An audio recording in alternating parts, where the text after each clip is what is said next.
Comme c'est agréable et bénissant, pour nous enfants de Dieu, de nous retrouver comme ceci pour partager autour de la parole de Dieu, tirée de Nombre 14 1 25.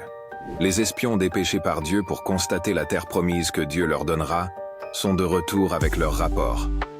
Et le peuple réagit face à ce rapport. Pendant que Caleb et Josué décident de voir en ce pays le lieu où coule le lait et le miel, le peuple décide plutôt de voir les difficultés qu'on a décrites. C'est un choix, mais le meilleur choix reste qu'au milieu des difficultés, on décide de rester concentré sur ce qui est positif. C'est cela qu'il faut faire. Frères et sœurs, un double tableau se présente au peuple par rapport à Canaan. Un pays où coule le lait et le miel d'une part, mais d'autre part, un pays déjà envahi par différents peuples et habité aussi par les géants.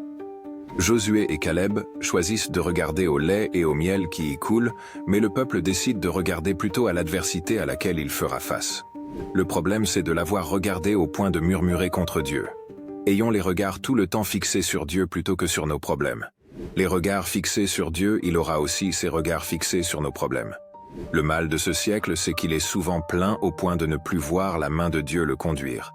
Nos plaintes nous donnent le sentiment de l'inexistence de Dieu, alors que l'optimisme nous fait voir Dieu même là où il n'est pas encore arrivé. Concentre-toi sur l'espérance que tu enfanteras, plutôt que sur le nombre d'années que dure la stérilité que tu traînes. Concentre-toi sur l'espoir de la restauration de cette relation amoureuse, plutôt que sur l'échec apparent qui se dessine. Mets ton espérance en un avenir radieux de tes enfants plutôt qu'en leurs échecs, car c'est l'optimisme qui nourrit positivement l'âme d'un homme. Seigneur, nous bénissons ton nom pour cette leçon de vie que tu nous assènes ce matin. Donne-nous de regarder plus à ce qui va nous bénir qu'à ce qui va nous torturer. Que Christ te soutienne en cette autre rentrée scolaire 2025-2026.